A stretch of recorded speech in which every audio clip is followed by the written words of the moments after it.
Igbo mma mmanụ biko unu n'anya n'ife onyonyo ahụ na-afụ ndị ntọrị nke a kpọrọ ndị kidnappers na ya bụ ofu ebe fa na-anọ wee na-ememi na ndị mmadụ maọbụ ndị ha tọtalụ.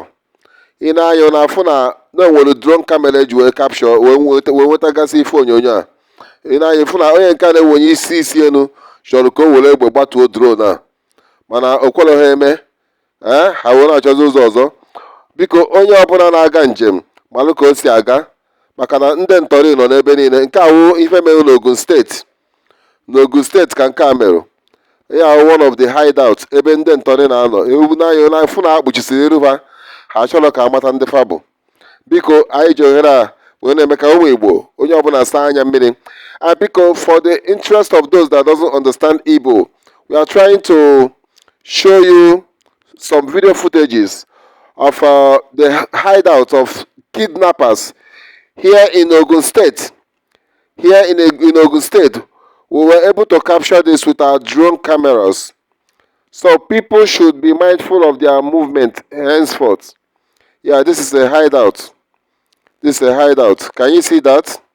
A lot of people are being detained. All their captors, by their captors. Can you see what that man is trying to do? He's trying to aim at this drone camera, but it's not easy. It's not easy. Because as you can see, the drone doesn't stand stable. So that is why it is not easy for them. But thank God for this discovery. Thank God for this expository.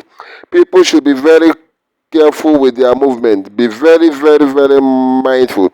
These are kidnappers. These are kidnappers. And this is how it is in all major forests. Please, people should be very, very careful and be very, very mindful as well.